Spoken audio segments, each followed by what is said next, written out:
Last episode, we left you on the banks of the Menindee lakes, tired, a little battered, but grateful to be camped up beside the vast inland oasis. Now, after an easy run downstream, we've just rolled into Pooncarie for lunch on the banks of the Darling. It's one last quiet moment with the river that's carried us all this way, a chance to sit in the shade, look back on our journey and soak up the feeling of being here before we turn east and leave the Darling behind.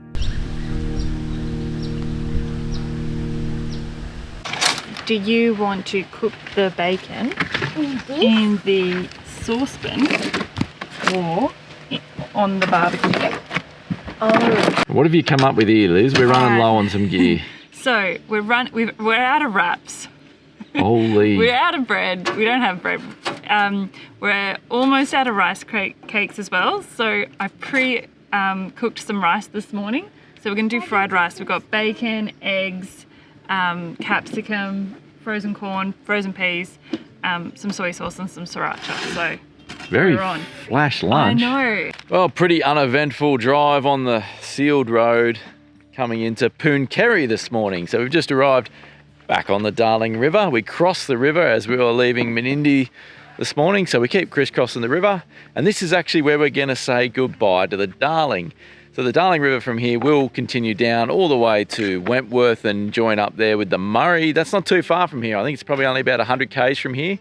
We're going to make a turn east though, and we're going to make our way out to Mungo National Park, which is a place that we've tried to get to probably as many times as we've tried to do the Darling River run, and it's either been too hot or too wet to be able to get in there. And conditions are looking perfect, so we've decided we're going to make a quick detour from the Darling and head out there and check out Mungo. We've got a station stay out there we're very looking forward to. So yeah, we're just going to have some lunch here on the river at Pooncarie and say goodbye to the Darling. It's been an awesome little run down the Darling, but looking forward to going and checking out Mungo, because there's some things in Mungo that are unique in the world, that are the only place in the world you can see it. So I'm very, very excited for that. I think it's going to be a lot of fun. Liz is just knocking up some lunch and then go get some fuel and then hit the road again. And I think it's about to turn back to dirt. But the tar, the sealed stuff, I mean, I love my dirt roads, but it was a welcome relief after that last stretch we did from Pooncarie down to Menindee. So the next challenge is to cook the egg, the capsicum and the bacon all separate, because James, I don't like it, Bailey doesn't like a lot of things and won't eat it. So I've made my little egg roll. It's not, look, I don't know how those Japanese restaurants do it. They just like flip and fold it. There's a technique and I don't have it, but I'm pretty proud of this. This is as good as it gets in my books. What'd you add, darling? Pineapple. What a find. It's a bit of a mix, but I think it'll be good. Now this is really good on it, Harrison, if you want. Alright. Harrison, is it better than a wrap? Yep. Don't get used to it, we're not doing this every day. How was your bacon and eggs, James? Yeah. All right, a couple of exciting announcements for you guys. First one is the Victorian Caravan Super Show is coming up in Melbourne in just under 2 weeks. It's running from the 18th to the 22nd of Feb, and we're going to be there. You can come and say g'day. Yeah, we absolutely love meeting you guys at the show. It's so nice to put a face and a person to a name that we see all the time on Instagram, Facebook and YouTube when we're writing the comments. We absolutely love meeting you guys. So if you are in the area, we would absolutely love to see you. We have got a discount code to help with your entry fees into the show as well. What is the discount code? Yeah, so if you just use Lifestyle Pioneers 15, that's going to get you $15 entry. So $15 per adult. I'll also leave a link in the description below. You can click that link and go straight through to that. So that's the cheapest you're going to get tickets. They're going to be $25 by the time the show starts. So jump on that and grab your tickets, and we would love to see you there. Yeah, we're going to be cruising I'm so around the show. To see you. We're going to be trying to film an episode while we're there as well, so we'll see how that goes. Simon's inner gear nerd is really going to come out. So if you can't make the show, let us know what you'd like to see, what you'd like included in that video. We're going to be wandering around with the camera, and just basically I'm always keen just to see what's new and what's coming up in the industry and what the trends are and things like that, just to see what's happening in the camping and caravanning space. So leave us a comment below and let us know what you'd like to see in that. So we just got another email as well about another deal. Yeah, so we just got an email from Surfshark to say that they're going to extend their offer that they gave you guys last year, which is awesome, exciting news. So that's for 4 extra months of Surfshark subscription. So if you haven't heard of Surfshark or you have no idea what we're talking about, it's the Surfshark VPN service. So they're the leading VPN provider. And a VPN is essentially, well, it is. I was just going to say, explain it. It stands for Virtual Private Network.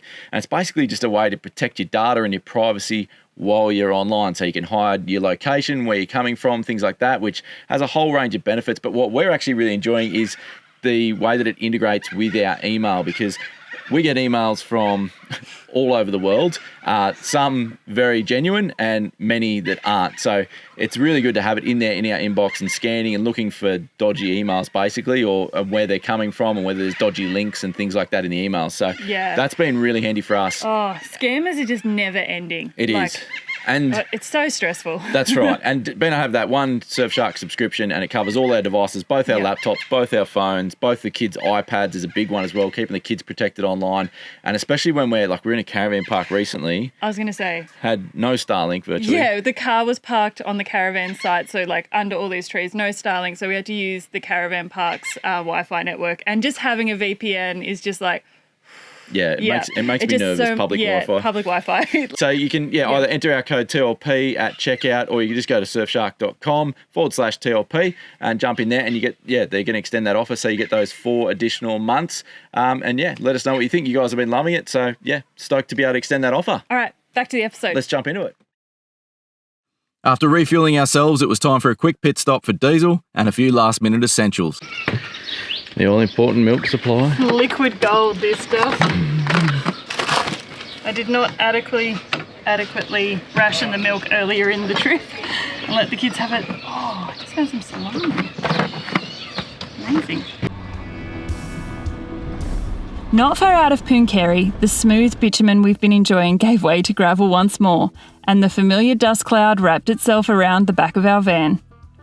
The bumps and rattles return, all the little reminders that you're back in the outback. There's this feeling that you get the moment the tyres leave the tar. It's a subtle shift, but it tells you you're no longer just on a road trip, you're back on an adventure. Our run down the Darling might have ended at Pooncarie, but the journey sure isn't over.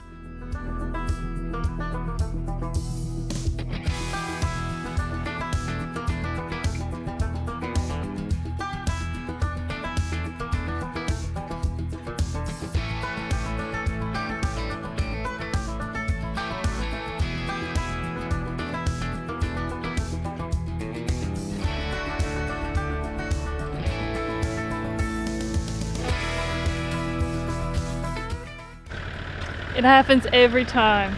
We say, oh, this road's not in bad condition, it's actually pretty good, like it's freshly graded. And then you see the grader and you pass the other grader and then the road turns to custard after that. So we're just going to air down. It's a pretty rough, bumpy old road. What are you going down to? Half your road pressures? Half your road pressures. Story of our life. Half your road pressures. That's what we're going to rename the channel. Half your road pressures. I'll go around and do the other side. Happy days. You can do all 4 at once, darling.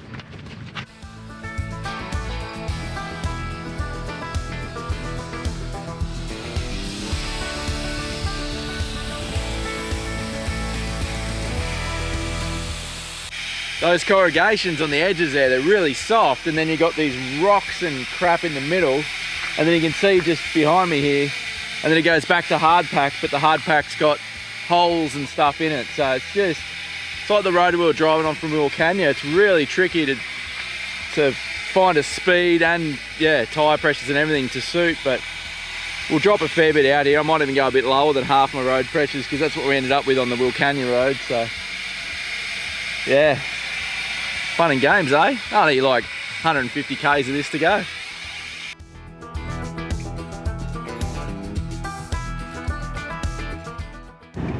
So for the last few days we've been travelling down the Darling River, and most of what we've been learning about has been 150 years old of the early pastoralists making a life for themselves out here on the Darling, and how important it was for trade and for transport.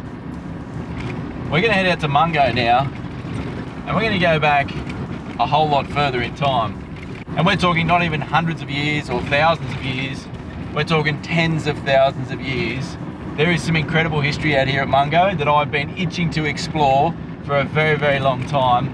We're gonna go and have a good look around, explore that. There is some more recent history there as well of some of the early pastoralists, but what I'm really keen to do, other than get off this rough road, is to learn about what life was like in Australia long before Europeans ever found it.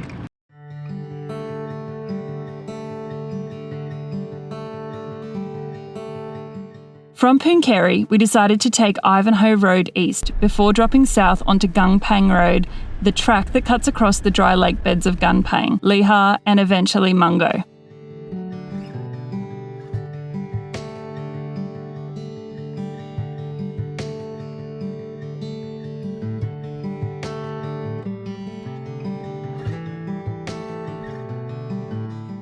There is another way in from Pooncarie via Top Hut Road, and it looks like it might offer a bit more bitumen and less gravel, but we couldn't find much information about it. If you've taken that route, let us know what it's like.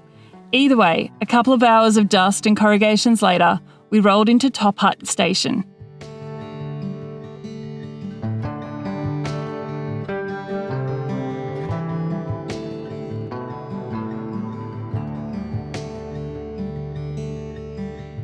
How good! Yeah, so this is Top Hut camping area. It's a private campground on this station that literally borders the national park. We could see the national park campground on the way in, and the reason we chose this one is private secluded camping like we've got here. The Wikicamps reviews were awesome, and it's basically the same price as the national park campground. So pets, if you want to have fires, all that sort of stuff, just private property is the way to go, I reckon. We are very late into camp again though. It's time to cook dinner. That took a while.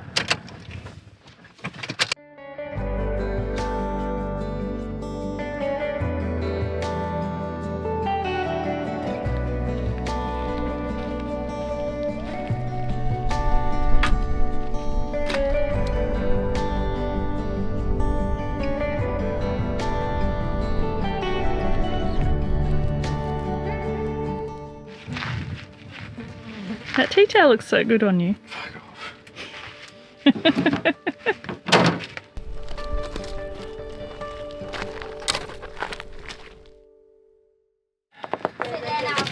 I'll save you from any ants that come.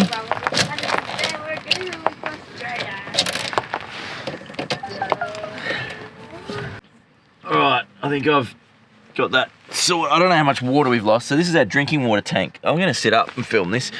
I'm going to put my hat back on so people recognise me for a start. So this is what's failed. It's this Y joiner, which I originally thought, this is one we taped up a while back on the Darling River run, but I just realised I taped this bit of the fitting up and now this bit's broken on the other side. I don't know what's going on. It must just be a dodgy fitting. It's just fallen, literally just fallen apart. Yeah, so they're these push fit fittings. If you haven't seen them before, I think they're called a John Guest is the, what do you call that, brand name, but I don't know, these are probably knockoffs, but it's got a Y joiner on it because it's our drinking water tank. So it allows us to take, it always has a feed to the drinking water pump under the sink, but then if we're running low on water and it's our last tank of water, we can then flick to our main tank and it then pulls from the same tank, sorry, our main pump, I think I said main tank, from our main pump, it'll pull from the other one. So it allows us to pull from the last tank, pull water with both pumps. So what I've done is I've just deleted the Y basically, and I think there's still a little bit, luckily the way this was sitting, it was sort of sitting like that up. So the tank's, you know, the bottom of the tank's down here. So I think we've still got that much water. We've lost a lot of it, but luckily we've only got 2 more nights. But yeah, it means now we just can't pull out of that tank with the main pump, only with the drinking water pump, which is fine for this. But yeah, we just need to get a new one of these, probably a couple of spares too, and a joiner. I used to have one of these things when you travel for this long, you think you've got all these spares, and then you go to grab something and you don't have the spare you need. So I used to have spare hose and spare fittings, but I can't find them. So for now, that'll get us solved. But yeah, if you've got any of these fittings, it's a good idea to not do what I do and not carry any spares, but figure out what fittings are used in your van. There'll be T-pieces, joiners. It'll be handy to have maybe some of these Y pieces and carry them as spares, because we have had a couple fail over the years, but they're pretty good normally. They're pretty robust, but this one I originally thought had been hit by a stone or something, but it hasn't. It's just fallen apart. Liz just said, do you want me to quickly film how we figured out that it was broken? I'm like, yeah, it's pretty straightforward. We went to turn the tank on. Oh, I can't even get my words out. Pretty straightforward. We went to turn the tap on and no water came out. And it was just sucking air. And I thought initially it was just an airlock. Sometimes I get an airlock in them, but yeah, I don't even can see that. That's just how it's. That's two of the three fittings on this one have just fallen apart, just fallen out. That's the most use the yoga mat's had all week. All week? Since you bought it. Perfect. Multifunctional. I'll leave it out for you. You can do a quick bit of yoga out here in the morning. I might actually. Anyway, nice. I think we might have a little bit of drinking water left. We'll see. We'll run the tank. We'll run the pump and see. Just make sure there's a bottle under the tap because there's no sink. It's nothing like being in remote outback New South Wales and losing 100 litres of water down the road, and someone goes, yeah, but I mean, probably helped with the dust. I'm like, I reckon I know the spot where there was no dust today for about 20 minutes. I was like, oh, the dust isn't so bad here. Oh, it's all making sense now. Dinner was good. Simon knocked up nachos. I did a Thermomix handover while he was doing that for beautiful Catherine, who's going travelling with hers next year. And then now we just got dishes, which is what I was trying to set up for the water. Anyway. Liz always says I'm way too calm with all this stuff, like all this shit breaking and like, oh, you're just too calm. You take it in your stride, and it's like, but underneath I'm fuming. But it's just, it's not for the camera. It's not something I put on for the camera. It's just the way I am. Like I can't let this stuff get to me too much, or it just ruins things for no reason. I don't know. What can you do other than just laugh and bash your head against the wall? Like, really? It's just part of, like, unfortunately, it's just like you go on these rough roads, do this sort of stuff. Sometimes stuff breaks and it's frustrating, but it is what it is. Like, we've just finished getting the car sorted out and now we're dealing with caravan issues. What do you do? I mean, anyway, I'll just drink more beers and sit and look at the fire. I think they're called problem solvers. Yeah, a couple of more problem solvers. Look at these bindies. Have a look at the thistles here. Oh man. Don't walk inside with your shoes on. Oh. This is a first. Probably should have tied my hair up before I did that, eh? There's prickles all through your hair. Everywhere, and they're through Look, stay still, look at them. There's like 1, 2, 3, 4. Anyway. I'll sort you Turn out, that Dove. off.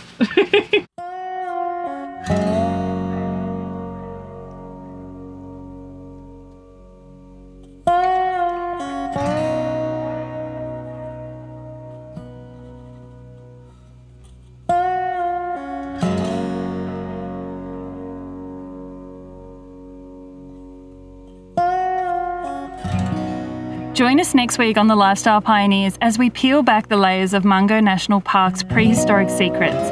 But the desert is as dangerous as it is beautiful, and a medical emergency in the middle of nowhere puts our entire journey to the test. You won't want to miss how this unfolds. Hit that subscribe button and turn on notifications so you're the first to see the full story next week. We'll see you next Sunday. I think it's time for me to go. Burn all bridges, all I know. I got lost along the way, fell between the